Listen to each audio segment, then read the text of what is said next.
everybody, before I say anything, please like the video, subscribe, comment, not because you agree with everything I say, but just to help me survive on the platform. I'm preparing material for Dead Sea number 7 right now, and I'm not quite ready. I'll tell you why. One is a commentary on Habakkuk. The other is a commentary on Micah. There is some interesting stuff there that I think I'm going to put a few pieces into TikToks on, but it has led me to what is next, the Book of Secrets, which has some fascinating stuff. But on to tonight's topic. You know, we often talk about the Nephilim in the biblical context, and we preach from the rooftops, hey, this supernatural storyline is present. The angels that kept not their first estate, Jesus, the God-man, capable, the one coming like a son of man, of dealing with those that had been put in chains. You know, there are a lot of people that believe that something prophetic happened during the 1900s. 6,000 years worth of human development, and then all of a sudden we hit this mechanized age and we have these world wars where millions are killed. Israel becomes a nation state. But I want to read you a document tonight that's been declassified by the United States federal government. It's from San Diego in July of 1947. Because today what we're hearing is all this stuff about UFOs and the aliens from other planets, our higher brothers and sisters that just want to be our friends. And I want to make sure they're framed in the right context for us. And just so you can find this yourself, by the way. It's FBI.gov, the document number 6751. It's a memorandum that was classified for a number of years. I'm going to start by reading it, and then I'll get into other things. This memorandum is respectfully addressed to certain scientists of distinction, to important aeronautical and military authorities, to a number of public officials, and to a few publications. This writer has little expectation that anything of import will be accomplished by this gesture. The mere fact that the data herein were obtained by so-called supernormal means, that means supernatural, by the way, is probably sufficient to ensure it's disregarded by nearly all the persons addressed. Nevertheless, it seems a public duty to make it available. The present writer has several university degrees and was formerly a university department head.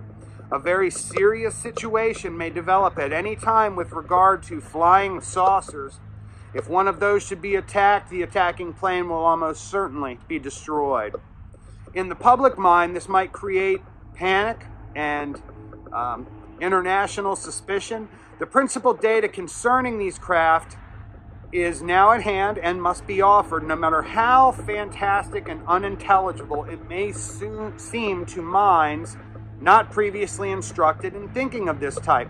Before I go on and get to the area that relates to us, let me tell you a story about something else that happened in 1947 with an individual named Jack Parsons and another individual named L. Ron Hubbard, who started the religion of Scientology. They got it in their mind that they wanted to open a portal. It just so happens they might have. And certain characters we know from the past may have come from them. 1. Part of the discs carry crews. Others are under remote control. Their mission seems peaceful. The visitors contemplate settling in this place.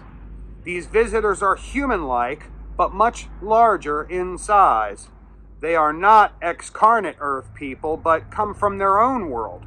They do not come from any planet as we use the word, but from an etheric planet which interconnects with our own and is not perceptible to us. Let me say that again. But from an etheric planet which interconnects with ours and is not perceptible to us. The bodies of these visitors and the craft also automatically materialize on entering the vibratory rate of our matter. The discs possess a type of radiant energy or a ray which will disintegrate any attacking ship. They re-enter the etheric world and so simply disappear from our vision without a trace. The reason from which they come is not an astral plane, but corresponds with the loks or talas, Students of esoteric matters will understand these terms. There's a lot more, and I encourage you to go look this up. But my point in saying this is there are many people who believe it was the 1900s when the chains were released on these individuals. Many people that believe that it is this time in prophetic history that the devil himself was unchained according to the book of Revelations. It depends on what eschatology you believe. I happen to be a partial preterist, which means many of these things have already come to pass, but don't think for 1 second that these characters are gone. All the gospel means is that there is someone there that can deal with them, that can save humans from them. There is power in the name of Jesus Christ. There is empirical data out the wazoo involving this subject that suggests such a thing.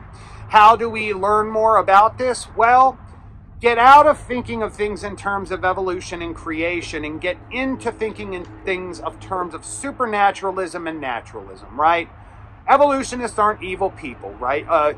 There was a big public hubbub made because of the Scopes monkey trial, and it got turned into one, but narrative apologetics will teach us that over the last decades they've come to an impasse in their discussions because of, well, if you only believe the earth is 6,000 years old, there's nowhere else we can go. But folks, most evolution teachers aren't atheists. Most scientists aren't atheists. This is a lie we've been told.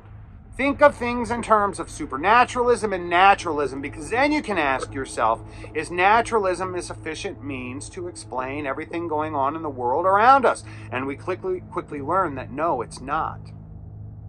So what did Jack Parsons and them do back in 47 after the end of 2 great world wars? Crazy industrialization and technology. Look what it's become. Something's going on. And I believe it does have to do with the biblical Nephilim.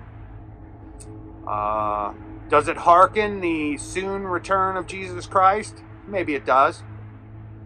But my point in showing this to you was 1, so you can go find it, 2, to continue with our standards of primary objective sources, and 3, to say that if there was nothing to this, why would the government have classified it for so very long? I want you to be careful, because now that we can think about it in supernatural terms, we can take a look at a few things that, I don't know, maybe support the idea that there's something much bigger going on. Did you know that the Catholic Church owns a multi-million-dollar telescope with a university out in the deserts of Arizona called Lucifer? I have nothing to say about that. I just want you to know that. Did you know that they've had conferences? Gabriel Funes is the director of these conferences for extraterrestrials. We'll spread the gospel to our extraterrestrial brothers, right? Because humanity has all the answers. That's the premise of these things. Did you know that when you talk to exorcists, which exists in large number, and my Protestant friends might be going, exorcist, that's a Catholic thing. Well, don't we Protestants take enough care of destroying ourselves with subjectivism and denominationalism? We don't do sacraments like they do. Who knows why they're present there? But I've heard a lot of people say everyone's a Protestant until they need an exorcist. That's not a statement saying one is better than the other, so don't go there on me, friends. You know where I stand. But I do want to say this. There's an interesting talk on YouTube, which I'll rarely recommend versus reading a book of some kind. You know, exorcism, we have this view that it's very much like it is on television, and it's not. When he started, he went to training in Rome and came back, and there were 12 in the Chicago diocese. Now there are over 100 exorcists there. Italy? You want to learn about where there's a lot of exorcists and question why? Look there. And it's not like on TV where someone's mistaking epilepsy for a demon possession. There are lists and eons of criteria that put somebody in the realm of needing an exorcist. I don't even like talking about this stuff. Nothing gets in my craw more than, the ones that want to talk about these fights we're in with, them. I don't even want to be involved in that, I want to talk about the hero of the day. I want to talk about the gospel. I want to talk about Jesus Christ. But I just want to let you know, That this is not a game. Me sharing what I'm sharing with you from Scripture isn't, a theory to be weighed against others. Somewhere in the last 150 years, even the church has gotten this idea that the Bible is somehow a naturalistic book. But it's not. The Bible is a supernatural book. And now we're going to think of things in terms of supernaturalism versus naturalism instead of evolution versus creation. And the whole world's going to open up to us. Go check this out and let me know what you think. Please support our work. PayPal is the most prominent option at this time. We also have a Cashapp and a Venmo. You'll always find them in the video descriptions. You'll also find in the video description where I'm at on all the other platforms, which I want you to come check out. Because on Facebook, I'm sharing narrative apologetics with all my friends in clergy, and it's fascinating to listen to. On TikTok, we're doing TikTok in the Bible each day and all kinds of other wonderful things. And it would be nice to see those too. You can purchase books I've written on Amazon.com/author/Nicholasdgarrett. You can purchase some of our merch, cups, hats, stuff like that. You can become a channel member. You could be a deacon, an archbishop, or a crusader. Our website's evangelistnickgarrett.com. I just started updating it today. Got some work in on that. Got a Facebook video up today. Got a few TikToks up. I took some nice filming of a church called St. Anne's that I'm going to use as B-roll for some TikTok videos. Filmed an awesome sermon on the Beatitudes at a Episcopal church from the late 1600s that I plan on getting up here for you guys. But please, please, please continue to support my work. I do need little bits of money here and there just to survive so I can keep doing it. And I am going to get Dead Sea 7 out on Saturday. And I want to do a Sunday Night Live, so we got to break that $55 benchmark so I can do a Sunday Night Live. Look forward to talking to you. Let me end us in prayer. God, please protect us from the dark things that are there. Please protect us when we have to speak about them, to learn about them. Protect our minds when we have to think about them, to process them and understand the importance of the gospel in our lives and just how close we hold our Bible to us. May our work bear fruit today. May you be enough for us today. Guide us in the way that we should go. Guide our words that they might be useful. Bless us with gratitude. Bless us to know when we should be asking God for the strength to help our own matters and when we should be asking for God to simply carry us and let us watch one set of footprints cross the sand. My friends, I love you very much and look forward to seeing you on the next one. Talk to you soon.